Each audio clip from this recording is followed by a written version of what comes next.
నమస్కారం city news కి స్వాగతం ముందుగా ముఖ్యాంశాలు ఘనంగా టీడీపీ నూతన కార్యవర్గ ప్రమాణ స్వీకారోత్సవం వర్కింగ్ ప్రెసిడెంట్ గా లోకేష్ ప్రమాణం అహం వద్దు భేషజాలకు పోవద్దన్న సీఎం చంద్రబాబు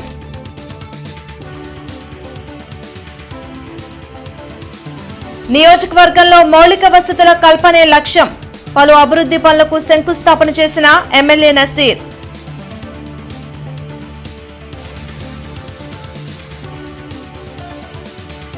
క్రికెట్ బెట్టింగ్లకు పాల్పడుతున్న 9 మంది అరెస్ట్ 390 కేజీల డ్రై గంజాయి ధ్వంసానికి చర్యలు ఎస్పీ వకుల్ జిందాల్ వెల్లడి ఇంటర్నెట్ చరిత్రలో సంచలనం సిటీ బ్రాడ్బ్యాండ్. ఇప్పుడు ఇంటింటికి ఇంటర్నెట్, సిటీ నుంచి గ్రామం వరకు అదే స్పీడ్. మీరు ఈ రోజే సిటీ బ్రాడ్బ్యాండ్ కుటుంబంలో చేరండి. కిల్లింగ్ మనస్తత్వంతో ఉన్న పార్టీకి సంక్షేమం పట్టదు, అభివృద్ధి అంటే గిట్టదని వైసీపీపై ముఖ్యమంత్రి చంద్రబాబు తీవ్ర వ్యాఖ్యలు చేశారు. రాష్ట్రానికి గత పాలనలో పోయిన బ్రాండ్ నమ్మకాన్ని తిరిగి తీసుకురాగలిగామని చెప్పారు. మంగళగిరిలోని టీడీపీ కేంద్ర కార్యాలయంలో కొత్త కమిటీల ప్రమాణ స్వీకారోత్సవం ఘనంగా జరిగింది. పార్టీ జాతీయ అధ్యక్షులు సీఎం చంద్రబాబు నూతన కమిటీతో ప్రమాణం చేయించారు. టీడీపీ వ్యవస్థాపక అధ్యక్షులు ఎన్టీఆర్ కు ఈ సందర్భంగా పుష్పాంజలి ఘటించి ఘన నివాళులు అర్పించారు. పార్టీ వర్కింగ్ ప్రెసిడెంట్ గా నారా లోకేష్ తో పాటు ఇతర కమిటీ సభ్యులు ప్రమాణం చేశారు. ఈ సందర్భంగా సీఎం చంద్రబాబు మాట్లాడుతూ బలమైన క్యాడర్ కలిగిన ఏకైక పార్టీ టీడీపీ అని చెప్పారు. 44 ఏళ్లలో పార్టీ అనేక సంక్షోభాలు, సవాళ్లను ఎదుర్కొందని అన్నారు. కష్టపడే వారికి గుర్తింపు తప్పక ఉంటుందన్న చంద్రబాబు కార్యకర్తలే అధినేత అనే సిద్ధాంతం తెలుగుదేశం పార్టీదన్నారు. ప్రజలకు ప్రభుత్వానికి మధ్య వారధిలా పార్టీ ఉండాలని, ఫ్లెక్సీలు పదవుల కోసం ఆరాటపడే వాళ్లు పార్టీకి అవసరం లేదని తేల్చి చెప్పారు. దేశంలో తెలుగుదేశం పార్టీ ముందు పుట్టిన పార్టీలు ఉన్నాయి, తర్వాత పుట్టిన పార్టీలు ఉన్నాయి. అయితే ఇంత పటిష్టమైన నిర్మాణం, బలమైన క్యాడర్ కలిగిన ఏకైక పార్టీ తెలుగుదేశం పార్టీ, వేరే పార్టీ లేదు. తెలుగుదేశం పార్టీ శాశ్వతం. తెలుగు జాతి ఉన్నంత వరకు తెలుగు వారి గుండెల్లో ఉండేది ఏకైక తెలుగుదేశం పార్టీ. దాన్ని ఎవ్వరూ ఏమీ చేయలేరు. నేను బ్లైండ్గా ఎవరికి బాధ్యతలు అప్పజెప్పను. నా కమిట్మెంట్ ఈ రాష్ట్రం. 48 సంవత్సరాలుగా రాజకీయాల్లో ఉన్నా. అలాంటి నా కమిట్మెంట్ ఈ రాష్ట్రం యొక్క ప్రయోజనాలను శాశ్వతంగా ఎవరు కాపాడతారో వారికి నేను ప్రోత్సహిస్తా, అండగా ఉంటా. అదే రాబోయే రోజుల్లో ఈ రాష్ట్రంలో మనం ఇచ్చే ఒక లెగసీ అని చెప్పి కూడా నేను మీకు తెలియజేస్తున్నా. వైసీపీ సినిమాకు ఎండ్ కార్డు వేసేది పసుపు సైన్యమేనని టీడీపీ జాతీయ వర్కింగ్ ప్రెసిడెంట్ మంత్రి నారా లోకేష్ అన్నారు. మంగళగిరిలోని టీడీపీ కేంద్ర కార్యాలయంలో నూతన కార్యవర్గ ప్రమాణ స్వీకార ముగింపు కార్యక్రమంలో నారా లోకేష్ మాట్లాడారు. కార్యకర్తల కష్టం వల్లే తాము ఇక్కడ ఉన్నామని, వారి సంక్షేమం కోసం ఇప్పటి వరకు 160 కోట్లు ఖర్చు చేసినట్లు చెప్పారు. 5 ఏళ్ల వైసీపీ పాలనలో టీడీపీ శ్రేణులపై అనేక అక్రమ కేసులు పెట్టి వేధించారని, ఆయన పసుపు జెండాను వదలకుండా కష్టపడ్డారని లోకేష్ గుర్తు చేశారు. పార్టీ వర్కింగ్ ప్రెసిడెంట్ పదవితో తన బాధ్యత పెరిగిందని, అందరం కలిసికట్టుగా పనిచేసి రాష్ట్రాభివృద్ధికి, ప్రజా సమస్యల పరిష్కారానికి కృషి చేద్దామని సూచించారు. అహంకారం వస్తే ఏమవుతుందో 2024 ఎన్నికల్లో మనం చూసాం. వై నాట్ అని చెప్పిన వాళ్ళకి కేవలం ఒక క్రికెట్ టీం మిగిలింది. 151 సీట్లు వచ్చిన వ్యక్తి 11 సీట్లు పడిపోయారు. ప్రతిపక్ష హోదా లేకుండా పోయారు. అహంకారం వస్తే ఎంత ఇబ్బంది పడతాం అనే దానికి ఇది ఒక ఉదాహరణ మాత్రం. సో అహంకారం మనందరం వీడాలి, కలిసికట్టుగా పనిచేయాలి. ఒక టీం వర్క్ అనేది చాలా చాలా అవసరం. సమస్యలు ఉంటాయి, అన్ని విషయాల్లో నేను పల్లాగారు ఒప్పుకోపోవచ్చు. ఇద్దరం కూర్చుంటాం.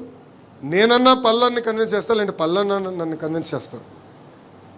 నిర్ణయం తీసుకున్న తర్వాతనే నేను రూపు బయటకు వస్తాం జరుగుతుంది. ఇట్లా ఎవరితోనా సమస్య ఉంటే భోజనం పెట్టండి, వాళ్ళని ఇంటికి పిలిపించండి, కూర్చోబెట్టి మన సమస్యలు మనమే పరిష్కరించుకోవాలని ఈ సభాముఖం మిమ్మల్ని అందరినీ నేను కోరుకుంటున్నాను. నియోజకవర్గ ప్రజల మౌలిక వసతులే లక్ష్యంగా పనిచేస్తున్నామని ఎమ్మెల్యే నసీర్ అహ్మద్ వెల్లడించారు. రెండవ డివిజన్లోని ఎన్టీఆర్ నగర్ నుంచి సుజుకి షోరూం వరకు 2 కోట్ల వ్యయంతో నిర్మాణం చేయనున్న సీసీ అవుట్ఫాల్ డ్రైన్ కు ఎమ్మెల్యే నసీర్ అహ్మద్ శంకుస్థాపన చేశారు. ఈ సందర్భంగా ఆయన మాట్లాడుతూ మోతీలాల్ నగర్ నుంచి వచ్చే మురుగునీరు ఈ డ్రైన్ ద్వారా బయటకు పంపడం జరుగుతుందన్నారు. ఈ అవుట్ఫాల్ డ్రైన్ నిర్మాణం నెలన్నరలోనే పూర్తి చేసి ప్రజలకు ఇబ్బందులు కలగకుండా చూస్తామన్నారు. రాష్ట్ర వర్కింగ్ ప్రెసిడెంట్ గా ప్రమాణ స్వీకారం చేస్తున్న మంత్రి నారా లోకేష్ కు పాలిట్ బ్యూరో సభ్యురాలుగా ప్రమాణ స్వీకారం చేస్తున్న ఎమ్మెల్యే గల్లామాదేవ్ కి ఇతర నాయకులకు శుభాకాంక్షలు తెలిపారు. ఈ కార్యక్రమంలో కిరణ్, పుట్టా దుర్గాప్రసాద్, డివిజన్ నాయకులు పాల్గొన్నారు.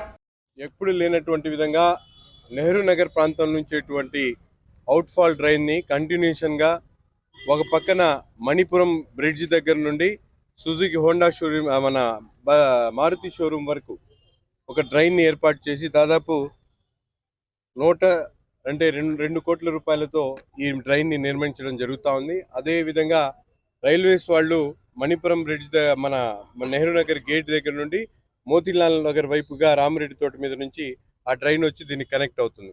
ఈ విధంగా గతంలో 10 సంవత్సరాల పాటు పట్టించుకున్నటువంటి ప్రధాన మౌలిక వసతుల కల్పన ఈ ప్రభుత్వంలో, కూటమి ప్రభుత్వంలో నెరవేర్చుతూ ఉన్నాం. ఈరోజు ప్రమాణ స్వీకారం చేస్తున్నటువంటి నారా లోకేష్ గారికి, చంద్రబాబు నాయుడు గారికి, అలాగే ఈ ప్రాంతానికి సంబంధించినటువంటి సోదరిమణి గల్లా మాధవి గారికి, ఇతర పెద్దలందరికీ కూడా ప్రత్యేకమైనటువంటి ధన్యవాదాలు. పలు యాప్ల ద్వారా క్రికెట్ బెట్టింగ్లకు పాల్పడుతున్న 9 మందిని పోలీసులు అరెస్టు చేశారు. 1,10,000 నగదుతో పాటు 7 సెల్ ఫోన్లను సీజ్ చేసినట్లు జిల్లా ఎస్పీ బొక్కుల్ జిందాల్ తెలిపారు. జిల్లా పోలీస్ కార్యాలయంలో ఆయన మీడియాతో మాట్లాడారు. ఆన్లైన్ బెట్టింగ్కు పాల్పడి జీవితాలను యువత నాశనం చేసుకోవద్దని హెచ్చరించారు. అలాగే అక్రమ రవాణాలో పట్టుబడిన 396 కేజీల గంజాయిని ధ్వంసం చేయనున్నట్లు తెలిపారు. ఇప్పటికే గంజాయి అక్రమ రవాణా, వినియోగం కేసుల్లో 350 మందిని అరెస్టు చేసినట్లు వెల్లడించారు. ప్రజలకి మేము మెసేజ్ ఇచ్చేది ఏంటంటే, ఈ ఐపీఎల్ సీజన్లో చాలామంది ఆన్లైన్ బెట్టింగ్కి, అదేవిధంగా ఆఫ్లైన్ బెట్టింగ్కి చాలా ఎక్కువ మంది పాల్పడుతున్నారు. దీనివల్ల వాళ్ళు చాలా డబ్బు పోగొట్టుకుంటున్నారు. ఈ బెట్టింగ్ చేస్తే ఓన్లీ ఎవరైతే చేపిస్తున్నారో, ఎవరైతే ఏజెంట్స్ ఉన్నారో వాళ్ళకి ప్రాఫిట్ తప్ప, ఎవరైతే బెట్ చేస్తున్నారో, ఎవరైతే ఆడుతున్నారో వాళ్ళకి ఎక్కడ కూడా ప్రాఫిట్ వచ్చే అవకాశం ఉండదు. దయచేసి మీ ఆర్థిక మూలాలను దెబ్బ కొట్టొద్దు. చాలామంది ఈ చిన్న చిన్న బెట్స్ నుంచి స్టార్ట్ చేస్తారు. 100, 200, 1000, 2000 నుంచి స్టార్ట్ చేసి దానికి అడిక్ట్ అయిపోయి పెద్ద పెద్ద బెట్స్కి ప్రోగ్రెస్ అయ్యి వాళ్ళు చాలా ఎక్కువ డబ్బు పోగొట్టుకుంటున్నారు. తర్వాత కొన్ని చోట్ల లోన్స్ తీసుకొని డబ్బు అడిగి ఇంట్రెస్ట్ మీద తీసుకొని కూడా కొంతమంది మొక్కజొన్నకు క్వింటాకు 2,400 రూపాయలు మద్దతు ధర ఇవ్వాలని డిమాండ్ చేస్తూ రైతులు కలెక్టర్ కార్యాలయం వద్ద ఆందోళనకు దిగారు. కొనుగోలు కేంద్రాలు వెంటనే ప్రారంభించాలని కోరుతూ నిరసనగా తమ మొక్కజొన్న పంటలను తగలబెట్టారు. ఈ సందర్భంగా సిపిఐ జాతీయ కార్యవర్గ సభ్యులు ముప్పాల నాగేశ్వరరావు, ఆంధ్రప్రదేశ్ రైతు సంఘం రాష్ట్ర ప్రధాన కార్యదర్శి కేవీవి ప్రసాద్ మాట్లాడుతూ పెరిగిన ఖర్చుల కారణంగా రైతులకు లాభసాటి ధర అందడం లేదని ఆవేదన వ్యక్తం చేశారు. ఇతర రాష్ట్రాల్లో క్వింటాకు 2,400 మద్దతు ధర అమలు చేస్తున్నప్పటికీ రాష్ట్ర ప్రభుత్వం చర్యలు తీసుకోకపోవడం అన్యాయమని విమర్శించారు. వెంటనే కొనుగోలు కేంద్రాలు ప్రారంభించి ప్రతి రైతు పండించిన మొత్తం మొక్కజొన్నను కనీసం 2,400 చొప్పున కొనుగోలు చేయాలని, ఇప్పటికే అమ్ముకున్న రైతులకు వ్యత్యాస ధర చెల్లించాలని వారు డిమాండ్ చేశారు. అనేక వేల కోట్లు సంక్షేమ పథకాల్లో ఉచితంగా ఇస్తున్నారు. అవన్నీ తప్పు కాదు, కానీ మరి రైతుకు వచ్చేటప్పటికి డబ్బుల్లో అని ఆఫీస్ సోపాలు పడి కేంద్రానికి లేఖలు రాస్తూ రైతులకి హాని చేయటం ఏమాత్రం సంతవ్యం కాదని యుద్ధ ప్రాతిపదికన కొనుగోలు కేంద్రాలు ఏర్పాటు చేయాలి. 2,400 రూపాయలతో కొనాలి. అమ్ముకున్న వాళ్ళకు కూడా వ్యత్యాసం చెల్లించాలని డిమాండ్ చేస్తున్నాం. లేకపోతే తీవ్రమైన పరిణామాలు రాష్ట్ర ప్రభుత్వానికి ఎదురవుతాయని తెలియజేస్తున్నాం. తక్షణం మరి కొనుగోలు కేంద్రాలు ప్రారంభించేదానికి మార్కెట్ ద్వారా, నాఫెడ్ ద్వారా కృషి జరగాలి. అది జరగకపోతే ఇవాళ ఇప్పటికే ఒక్కొక్క క్వింటాకి 700 నుంచి 800 రూపాయలు రైతాంగం నష్టపోతున్నారు. ఈ దశలో ఇప్పటికే 20 నుంచి 25% పంట అమ్ముకునేటువంటి పరిస్థితి వస్తూ ఉంది.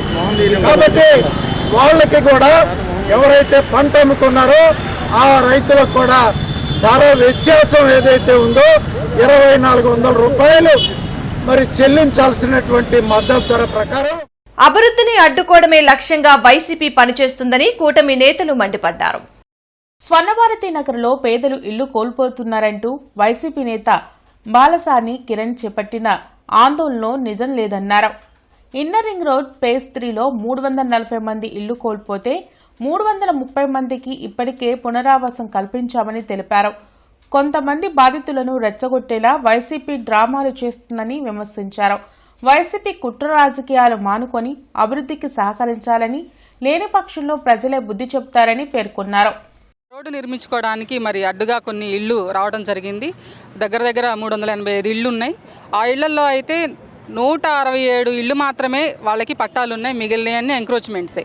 వాస్తవంగా ఎంక్రోచ్మెంట్స్ అంటే ఏంటి? మన మున్సిపాలిటీ తరపున ఎప్పుడన్నా అవసరమైతే ఏదన్నా మన డెవలప్మెంట్లో భాగంగా ఎక్కడన్నా అవసరమైతే వాళ్ళు ఇంటిమేషన్ ఇవ్వకపోయినా కూడా కొట్టేసే అవకాశం వాళ్ళకు ఉంది. కానీ వాళ్ళు ఏం చేశారంటే ప్రతి ఇంటికి టౌన్ ప్లానింగ్ సిబ్బందిని పంపించి ఇట్లా ఉంది ఇలా ఉంది అని చెప్పి వాళ్ళ దగ్గర కన్సర్న్ తీసుకొని వాళ్ళకేం చేయాలి అనేది చెప్పేసి ఆలోచించి ప్రతి ఒక్క ఇంటికి స్ట్రక్చర్ కాంపన్సేషన్, మరి అలానే వాళ్ళకి ఇంటికి స్థలంలో అదే స్థలంలో అదే దీనిలో ఇంకో ఇంటి స్థలం ఇవ్వడమా, లేకపోతే వాళ్ళు బయటకు వెళ్ళిపోతుంటే మరి వాళ్ళకి అద్దె ఇవ్వడమా, ఇన్ని చేశారు. గత 2 రోజులుగా వైసీపీ నాయకులు చేస్తున్న రాద్ధాంతం ఏదైతే ఉందో దాని గురించి ప్రజలకి తెలియజేయాల్సిన బాధ్యత మా కుటుంబ ప్రభుత్వ నాయకులుగా మా అందరి పైన ఉంది. కాబట్టి ఆ విషయం గురించి మీడియా ముఖంగా మీ అందరికీ తెలియజేస్తున్నాము. నిన్నైతే ఎవరైతే బాలసాని కిరణ్ కుమార్ వచ్చి ఇక్కడ ప్రజలకు ఏ న్యాయం చేయలేదు, వాళ్ళకి స్థలాలు చూపలేదని ఎలా అయితే అబద్ధాలు చెప్పారో దానికి పూర్తి సాక్ష్యాలతో సహా మీడియా ముందు తెలియజేయాలనుకుంటున్నాం. ఇక్కడ 380 ఇళ్లకు గాను 333 మందికి 2 విడతలుగా చెక్కులు ఇచ్చాము. మిగతా అందరికీ కూడా ఇళ్ళకి 3 విడతలుగా పత్రికా ముఖంగా అందరికీ చెక్కులు అందించాము. నెక్స్ట్ మిగతా ఎవరైతే ఉన్నారో 60 మందికి ఇంటికి ఎవరి ఇంటికి వెళ్ళి వాళ్ళకి ఇచ్చేసాము. 380 మందిలో 8 మంది మాత్రమే ఇల్లు తీయలేదు. రాష్ట్ర వ్యాప్తంగా ఎండలు టారెత్తిస్తున్నాయి. ఉదయం నుండే ఎండ తీవ్రత ఎక్కువగా ఉండటంతో పాటు హీట్ వేవ్స్ కూడా తోడయ్యాయి. దీంతో బయటకు వచ్చేందుకు ప్రజలు పెంబేలెత్తుతున్నారు. వడగాల్పుల పట్ల ప్రజలు అప్రమత్తంగా ఉండాలని విపత్తు నిర్వహణ సంస్థ హెచ్చరించింది. ఇప్పటికే అనేక ప్రాంతాల్లో 40 డిగ్రీలకు పైగా ఉష్ణోగ్రతలు నమోదవుతున్నాయి. భూతాపం తగ్గించేందుకు స్ప్రింక్లర్లతో నీటిని రోడ్లపై కార్పొరేషన్ అధికారులు చల్లుతున్నారు. డీహైడ్రేట్ కాకుండా తగు జాగ్రత్తలు తీసుకోవాలని, బాగా చెమటలు పట్టి నీరసంగా ఉంటే సత్వరమే చికిత్స పొందాలని డాక్టర్లు సూచించారు. పెరుగుతున్న వేసవి ఎండలకు పేదవాడి ఫ్రిడ్జ్ అయిన మట్టి కుండల కొనుగోలుకు ప్రజలు ఎగబడుతున్నారు. నగరంలో వేసవి తాపం నుంచి ఉపశమనం పొందేందుకు చల్లటి నీరు అవసరం. అయితే ఫ్రిడ్జ్ వాటర్ కంటే మట్టి కుండలో నీరు తాగడం శ్రేయస్కరమని ప్రజలు మట్టి కుండలు కొనేందుకు ఆసక్తి కనబరుస్తున్నారు. దీంతో కుండల ధరలకు రెక్కలు వచ్చాయి. 15 లీటర్లు పట్టే మట్టి కుండ 300 నుంచి 500 ధర పలుకుతోంది. మట్టి కుండలు తయారు చేసేవారు తగ్గిపోయారని, అందుకే ధరలతో పాటు డిమాండ్ పెరిగిందని వ్యాపారులు అంటున్నారు. ఈ కుండల వ్యాపారం నిరంతరం ఉండదని, కేవలం మార్చ్, ఏప్రిల్, మే నెలలో మాత్రమే ఉంటుందన్నారు. ఏది ఏమైనా ఎంత ధరైనా చెల్లించి మట్టి కుండల్లో నీరు తాగేందుకు ప్రజలు ఉత్సాహం చూపిస్తున్నారు. వాతావరణం ప్రకారం ఎండలు బాగా ఉంటున్నాయి. ఫ్రిడ్జ్లో వాటర్ మరీ ఎక్కువ అవుతుంది. ఇదైతే నార్మల్గా బాగుంటుందని, న్యాచురల్గా ఉంటుంది, నార్మల్ కూలింగ్. దాని ప్రకారం కుండలు కొంటాకు వచ్చాము. పర్వాలేదు, కొంచెం మీడియంగానే ఉన్నాయి, బాగానే ఉన్నాయి కుండల రేట్లు. ఏంటంటే ఎండలు బాగా పెరిగిపోయినాయి, ఫ్రిడ్జ్లో నీళ్ళు తాగేస్తున్నారు పిల్లలు. దానికన్నా కుండలో నీళ్ళు మంచి అనేసి అది ఒక రీజన్. కుండలో నీళ్ళు తాగితే మంచిగా ఉంటుంది కదా హెల్త్కి కూడా అనేసి అందుకని. కుండలు వచ్చేసరికి చలపాడు నుంచి కానీ నన్న నుంచి దగ్గర నుంచి విజయవాడ అవతల నుంచి అలా దూరం నుంచి వస్తూ ఉంటాయి.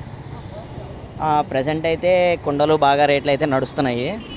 ఎందుమూలన అంటే ప్రజెంట్ తయారు చేసే వాళ్ళు తగ్గిపోయారు, కుండలు అందువల్ల రేట్లు పెరుగుతూ ఉన్నాయి. ఒక 5 లీటర్లు ఉండే కుండ వచ్చేసరికి 150 వరకు ఉంటుంది. 20 లీటర్లు పట్టే కొండ వచ్చేసరికి 300 వరకు ఉంటుంది. ఇంకా ఎక్కువ పట్టే ఇంకా రేట్లు ఎక్కువ ఉన్నాయి. ప్రజెంట్ అయితే సేల్స్ అయితే చాలా తక్కువ అన్న, ఇప్పుడిప్పుడే కొంచెం స్టార్ట్ అవుతున్నాయి. ఎండలు బాగా ఎక్కువ కాస్తున్నాయి కదా, సో అందరూ కొంచెం కుండలో వాటర్ తాగుదామని ఆలోచించి వస్తూ ఉన్నారు. ఇప్పటి వరకు అయితే చాలా అసలు ఏం లేదు. మిగతా టైంలో అసలు వ్యాపారం ఏమి ఉండదన్న. ఎండాకాలం వరకే వ్యాపారం ఉంటుంది. ఈ ఎండాకాలం 3 నెలల వరకే వ్యాపారం చేసుకుంటాం. ప్రస్తుత ఆర్థిక సంవత్సరానికి సంబంధించిన ఆస్తి పన్నుని ముందుగా చెల్లించి పన్నుపై 5%, బకాయిల వడ్డీపై 50% రాయితీని పొందేందుకు రేపటి వరకు గడువు ఉందని నగర ప్రజలు సద్వినియోగం చేసుకోవాలని కమిషనర్ మయూర్ అశోక్ తెలిపారు. ఈ సందర్భంగా కమిషనర్ మయూర్ అశోక్ మాట్లాడుతూ రాష్ట్ర ప్రభుత్వం ఆస్తి పన్నును ముందస్తుగా ఏకమొత్తంగా చెల్లించే వారికి ప్రకటించిన 5% రాయితీని నగర ప్రజలు విస్తృతంగా వినియోగించుకుంటున్నారని, రాయితీ గడువు ఈ నెలాఖరు వరకే ఉందన్నారు.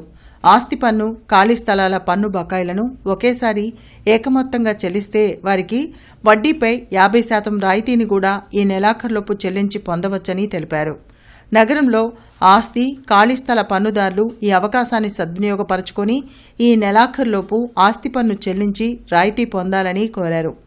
పన్ను చెల్లింపుదారులకు వీలుగా పన్ను సేకరణ క్యాష్ కౌంటర్లు ఉదయం 7 గంటల నుండి రాత్రి 9 గంటల వరకు అందుబాటులో ఉండేలా చర్యలు తీసుకుంటున్నామన్నారు. ఇంటర్నెట్ చరిత్రలో సంచలనం సిటీ బ్రాడ్బ్యాండ్. ఇప్పుడు ఇంటింటికి ఇంటర్నెట్, సిటీ నుంచి గ్రామం వరకు అదే స్పీడ్. మీరు ఈ రోజే సిటీ బ్రాడ్బ్యాండ్ కుటుంబంలో చేరండి. శంకర విలాస్ ఆర్యూబీ నిర్మాణం వలన జీజీహెచ్ కి, రైల్వే స్టేషన్ కి, విద్యా సంస్థలకు, ఆఫీసులకు వెళ్లేవారికి ఎంతో ఉపయోగకరంగా ఉంటుందని స్థానికులు చెబుతున్నారు.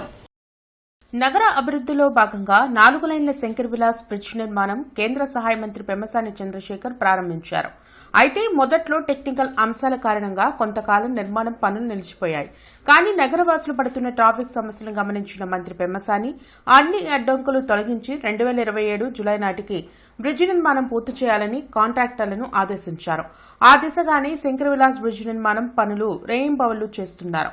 అయితే ఈ మధ్య ఆర్ఎండ్బి మంత్రి బీసీ జనార్దన్ రెడ్డి బ్రిడ్జి నిర్మాణం పనులు పరిశీలించారు. అయితే స్థానిక ప్రజాప్రతినిధులు శంకర్ విలాస్ ఆర్యూబీ నిర్మాణం జరిగితే ప్రజలకు ఎంతో సౌకర్యం ఉంటుందని ఆయన దృష్టికి తెచ్చారు. దానికి సానుకూలంగా స్పందించిన మంత్రి త్వరలోనే ఆర్యూబీ నిర్మాణానికి అనుమతి తెస్తామని హామీ ఇచ్చారు. దీనిపై పలు ప్రజా సంఘాలు, మేధావులు హర్షం వ్యక్తం చేశారు. మొదట ఆర్యూబీ నిర్మాణం పూర్తి చేయాలని, ఈ క్రమంలో బ్రిడ్జి నిర్మాణం కొంత జాప్యం జరిగినా పర్వాలేదని తమ అభిప్రాయాలను వెల్లడించారు.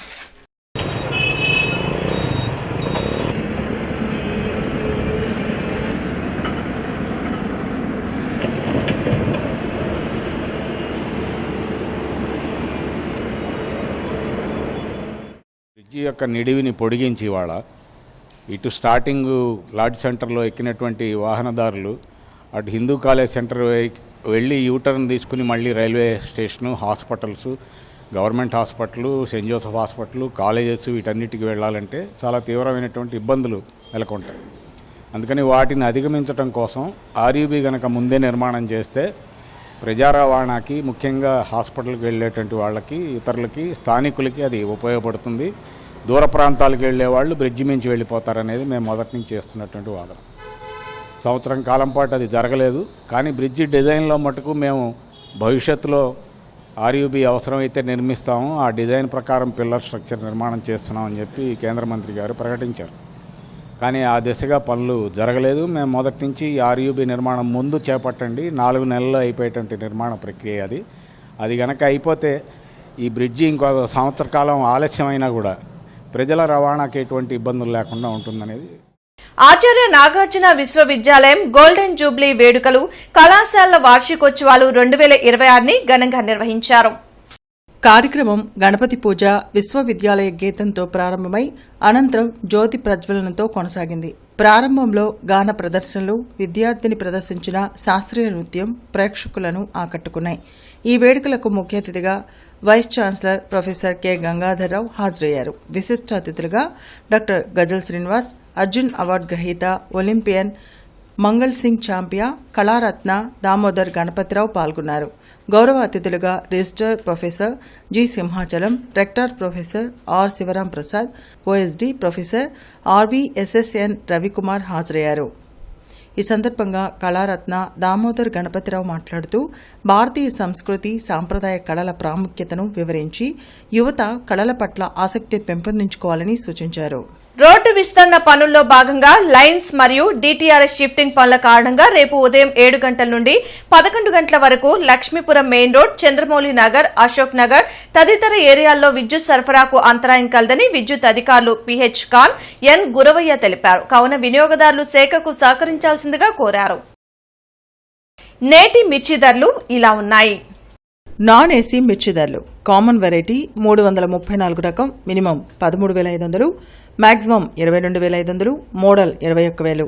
Number 5 minimum 13,500, maximum 22,000, model 21,000.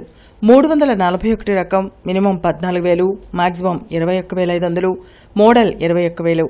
4,884 రకం మినిమం 13,500, మాక్సిమం 19,500, మోడల్ 18,500 రూపాయలు. స్పెషల్ వెరైటీ తేజ రకం minimum 13,500, maximum 20,300, model 20,000. Badigi 355 minimum 14,500, maximum 22,500, model 22,000. Devanur deluxe minimum 15,000, maximum 22,000, model 21,500. Armoor రకం మినిమం 13,000, మాక్సిమం 19,500, మోడల్ 18,000. మిర్చి తాలూకాయ కామన్ వెరైటీ 334 రకం minimum 7,500, maximum 10,500, model 10,000. Number 5 minimum 7,500, maximum 10,000, model 9,700. 341 రకం minimum 8,000, maximum 11,500, model 11,000. Special variety Teja రకం minimum 7,500, maximum 9,800, model 9,600. Badigi minimum 8,500, maximum 10,500, model 10,000. వార్తలు ముగించే ముందు ముఖ్యాంశాలు మరోసారి. ఘనంగా టీడీపీ నూతన కార్యవర్గ ప్రమాణ స్వీకారోత్సవం. వర్కింగ్ ప్రెసిడెంట్ గా లోకేష్ ప్రమాణం. అహం వద్దు, భేషజాలకు పోవద్దన్న సీఎం చంద్రబాబు.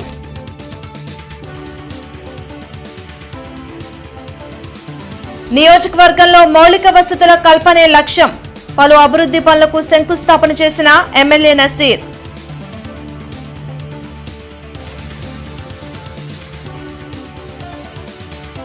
క్రికెట్ బెట్టింగ్లకు పాల్పడుతున్న 9 మంది అరెస్ట్.